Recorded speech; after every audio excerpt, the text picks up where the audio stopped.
Bonjour à tous, je suis Magali, fille de Lune Tarot. Et ce matin, je vais faire votre tirage pour le vendredi 13. Vendredi 13, espérons que ce soit un jour de chance. Un jour de chance. Ce tirage, je ne peux pas dédicacer des tirages, je ne peux pas dédier des tirages parce que ça... on essaye de se libérer de ce à quoi on pense pour pouvoir se connecter au maximum de messages. Mais aujourd'hui, à l'heure où je vous parle, parce que c'est vendredi matin, ma meilleure amie envoie sa maman au ciel. Donc voilà, je lui dis bon voyage. Bon voyage à Paulette. Allons voir les énergies du vendredi 13.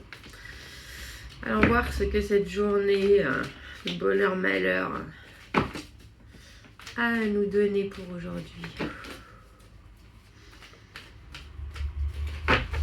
Vendredi 13.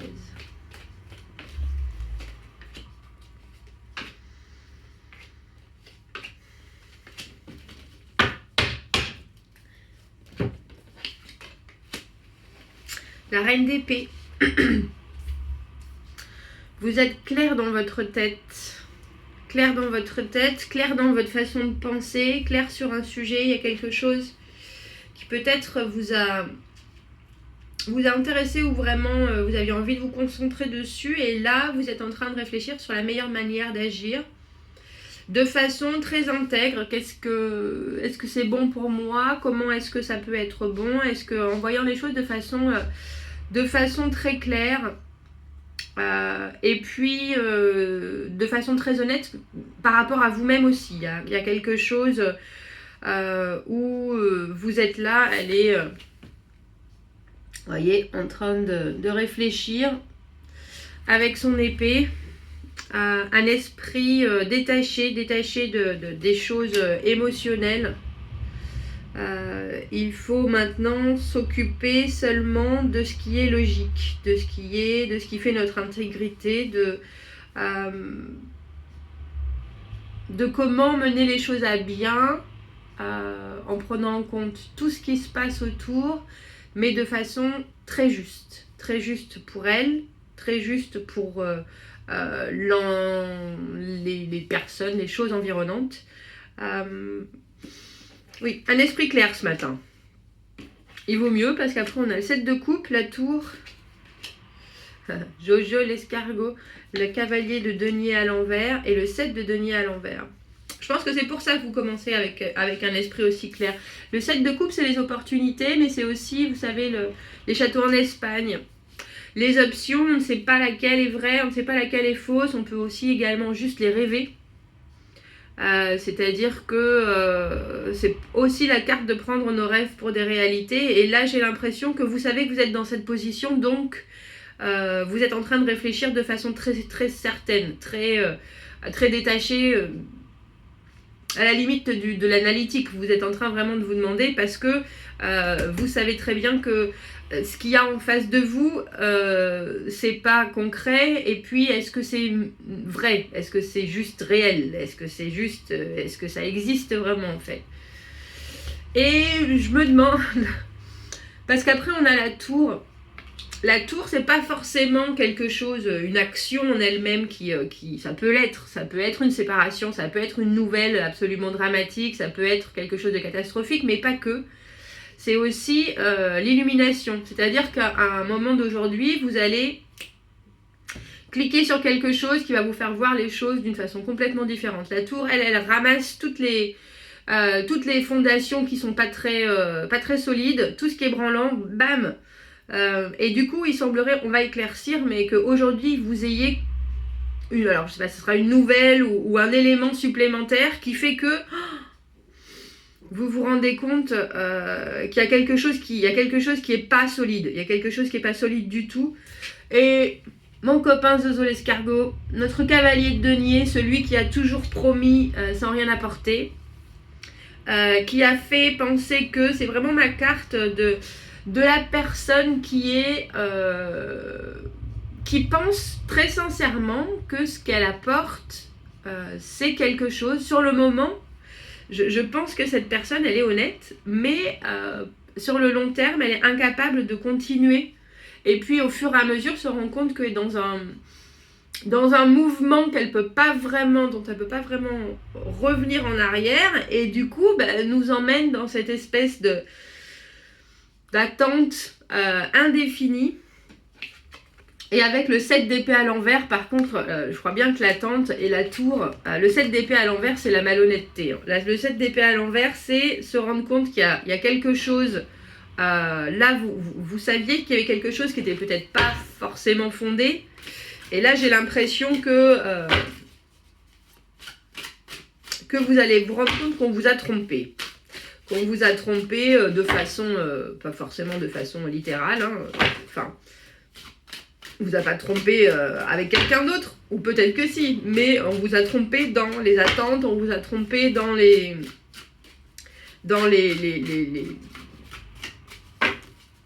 je pense à la promesse qu'on vous a faite. Il n'y a pas forcément de promesse, mais il y a quelqu'un qui vous a fait penser que, et ça d'une façon solide, hein, parce que le cavalier de denier, ce qu'il amène, c'est solide. Les deniers, c'est du concret, donc vous l'avez pas du tout rêvé. Vous l'avez pas du tout rêvé, mais par contre, on va éclaircir. Par contre, là, vous vous rendez compte qu'il y a quelque chose qui n'était pas, sur le fond comme la forme. Il y a quelque chose qui était vraiment pas clair. Alors, notre reine d'épée. Ouais. Le 8 de coupe, s'en aller, partir. Vous faites un break. Et la lune, les angoisses. On a eu la pleine lune hier en plus, hein. Donc ça risque de, pour ceux et celles qui sont sensibles, ça risque de vous remuer l'intérieur, je dirais. Le 8 de coupe, c'est la carte où on fait un break parce qu'on regarde la situation et on se rend compte que ça ne nous convient pas. Donc on va aller voir ailleurs. Moi je dis souvent que c'est la carte qui va chercher la 9e coupe, qui est la coupe du contentement personnel, de s'aimer à nouveau soi-même, de se retrouver plein, complet. Là, doublé de la lune, ça amène quand même une certaine angoisse, ou un moment où vous vous dites est-ce que j'ai vraiment envie de faire ça, ou est-ce que ça va me mener, mais vous décidez de faire un break. Vous avez décidé alors ça peut être un break parce que vous êtes avec la personne, ça peut être un break, vous n'êtes pas avec la personne, mais vous essayez de ne plus y penser. En tout cas, on dirait que ça tourne en tirage émotionnel ou relationnel, on dira. Sur notre 7 de coupe, je l'avais dit, hein, les offres, ça c'est l'as de denier et le monde. Donc cette carte, dans ce nouveau jeu que j'ai acheté, qui est l'as de carreau aussi, elle a donc les deux, on va dire, sens de l'as de denier et de celle du monde. L'as de denier, c'est un début, une offre, et le monde, c'est une fin. Donc il y a tout, on vous a offert tout en même temps. La possibilité, c'est-à-dire tout le cycle complet. Vous vous êtes imaginé être avec cette personne au début jusqu'à la fin, qui veut dire passer à l'étape supérieure, un mariage. Il y a eu je pense il y a eu un miroitage, on dira, mais moi je peux te donner tout. Je peux tout te donner, parce que l'as de denier, c'est donc ce denier-là, qui est le concret, le matériel, qui est sur un niveau financier, une certaine assise, mais c'est le début de quelque chose qui a du fond et qui a du sens. Et le monde, c'est la fin d'un cycle. Donc là, on vous a montré tout le panel, on dira, je sais pas, j'ai l'arc-en-ciel, des possibilités qu'il pouvait y avoir. Donc si on le couple avec le 7 de coupe, c'est des offres en suspens, on dira, parce que j'ai pas l'impression qu'il y a eu concrétisation du tout, hein, sinon on n'en serait pas là. Mais ça a été, oui, vous a fait miroiter, voilà, oui, vous a fait miroiter bien des choses. Là, en même temps que ce débordement de cartes, j'avais l'as d'épée, la clarté d'esprit. Donc, sur notre tour, alors qu'est-ce qui vous apparaît en ce vendredi? Quelle est cette... on a toutes les cartes de... la lune, le monde et maintenant l'étoile. Bah, c'est vous rendre compte que cet espoir, l'étoile c'est l'espoir, le vœu exaucé, et puis dans cette carte c'est aussi le 7 de denier qui est l'attente, les nouveaux obstacles, la frustration, l'impatience que les choses n'arrivent pas comme elles étaient censées arriver. Et là j'ai l'impression que c'est juste une de trop, un obstacle de trop, ou ah oui mais je peux pas parce que ah oui mais là je suis pas encore, ou oui mais là, voilà, le oui mais de trop qui va vous faire vous rendre compte que peut-être vous aviez placé votre espoir dans quelque chose qui n'était pas...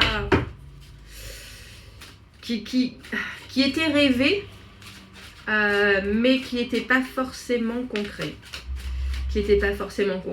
Et pourtant, il y a eu des étapes, il y a eu des batailles, enfin entre guillemets des batailles, il y a eu des choses que vous avez passées, il y a eu de la réflexion. Arrivé au 7 de denier, déjà, on a semé toutes les graines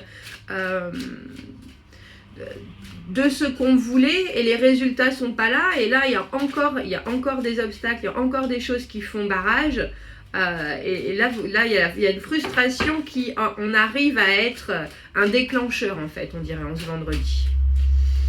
Et Jojo, et toujours, on a souvent, on a souvent, quand il y a des situations comme ça, la reine de bâton, pour moi, c'est la personne qui prend les choses en main. C'est la reine de bâton, elle, qui décide, surtout dans cette carte, je trouve. Je sais pas si vous voyez, en plus, elle a des chats, donc elle est la lionne, hein, parce que les bâtons, c'est le feu. Elle a ses chats, donc on pourrait penser que c'est, vous savez, la femme au chat, célibataire, etc. Mais en fait, pour moi, elle est juste la prédiction. Elle est juste la personne qui décide de prendre des choses en main. Un peu comme une déesse égyptienne, elle a le pouvoir, elle a tout, et quand elle décide que les choses doivent aller comme ça, c'est du domaine presque magique, vous savez, elle y pense. Et... Bref, en tout cas là, il semblerait que vous décidiez alors ça ne sera pas forcément un ultimatum, mais en tout cas il y a quelque chose que vous allez faire vraiment. Ça peut être prendre le téléphone, ça peut être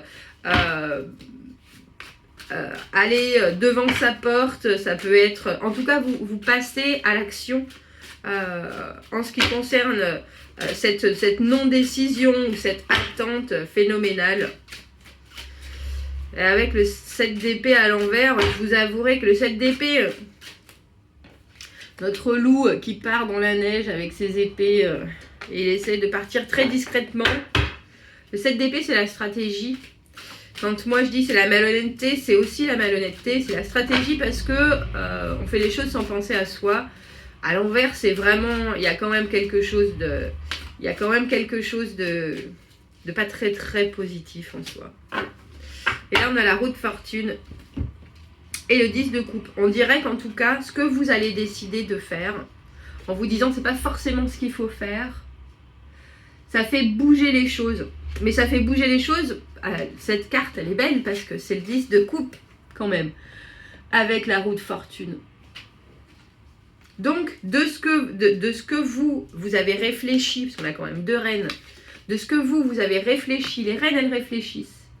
Les rois, ils agissent, en tout cas, à part pour moi, pour la reine de bâton, parce que je trouve que la reine de bâton, elle a tellement réfléchi que elle a vraiment réussi à faire en sorte que les choses se passent comme elle l'a conçu, entre guillemets. Et là, il semblerait que ce que vous allez attendre comme réponse, qui n'était pas forcément, j'ai l'impression, ce que vous attendiez, ça va vous chambouler, mais avec le 10 de coupe, c'est que positif, quoi. C'est que positif. Le 10 de coupe, c'est arriver à trouver son épanouissement relationnel, émotionnel, mais couplé avec la roue de fortune, vous savez très bien que si vous vous engagez, ou alors si Jojo tout d'un coup il décide de dire oui c'est bon on y va, et que vous vous engagez avec la roue de fortune, ça va être les montagnes russes cette relation. Les montagnes russes avec quand même en fond une espèce de versatilité entre eux. Je suis pas très sûre quand même que ça soit très honnête. Et puis surtout, il faut que je me protège. Ça, par contre, faut que je me protège. Il faut que je pense à ce qui va en ressortir pour moi de la meilleure façon possible. Là, on dirait que parce que je mets Jojo l'escargot, notre cavalier de denier, au pied du mur, les choses se décantent, et puis de belle façon avec ce 10 de coupe, mais elles sont toujours susceptibles de monter et descendre. C'est toujours susceptible de continuer à péricliter, et puis à vraiment vous rentrer dans une machine à laver là. Et avec le 7 d'épée à l'envers en fond sonore, moi je vous dis, faites attention. Faites attention, prenez, j'allais dire, des gants, des pincettes, votre armure. En tout cas, prenez des précautions. Et puis, pensez stratégiquement. Qu'est-ce que je peux amener qui va me faire avoir des preuves encore plus claires, ou voilà, il faut vraiment qu'il y ait un retour de communication, mais quelque chose où, sans que l'autre personne sache forcément quelles sont vos intentions, vous devez vous protéger. Vous devez vous protéger, absolument. On a vu de insight, qui est voir de l'intérieur, ou en tout cas avoir une vision soudainement, vous voyez, on a une découpe et puis derrière on voit quelque chose, donc voir quelque chose de l'intérieur. Et puis on a la chance. Et je crois qu'on a une roue aussi là. Ouais. Donc, vous partez très clair et un peu, j'allais dire un peu abattu peut-être, avec ce 8 de coupe et cette lune, et vous finissez la journée avec le 10 de coupe et la roue de fortune. Je vous avouerai que je pense, ne laissez pas les choses qui brillent vous cacher la vérité. C'est ça ce tirage en fait. C'est ça ce tirage. Parce que il y a quand même encore des choses entre le 7 d'épée, le 7 de coupe, toutes les options, le 7 de denier, la frustration, ne pas avoir ce qu'on veut, et puis tout d'un coup ce 10 de coupe qui arrive là, ça fait un peu oui mais t'inquiète pas, je vais faire ce que tu veux, je vais, vous voyez, oui, il n'y a pas de problème. Je ne veux pas que ça s'arrête, je veux que... Voilà, il y a une espèce tout d'un coup d'acceptation, d'accord, je dirais même, qui est un peu soudain, je trouve, par rapport à l'état d'esprit que vous avez, où vous êtes vraiment en train de réfléchir, donc il y a quelque chose qui n'a pas été pour vous, qui ne fonctionnait pas. 8 de coupe, où vous vouliez partir, les angoisses de la lune. Donc même si vous avez au final cet accord... on continue, on y va, restez sur vos gardes. Voilà, c'est comme ça que je vais l'appeler la vidéo. Restez sur vos gardes. Je vous souhaite de passer une très bonne journée, un très bon vendredi 13. Abonnez-vous à la chaîne, aimez les vidéos. Si vous avez besoin d'un tirage privé, vous avez mon adresse email dans la petite boîte à propos sur ma chaîne YouTube. Je vous souhaite de passer un très bon vendredi. À bientôt, au revoir.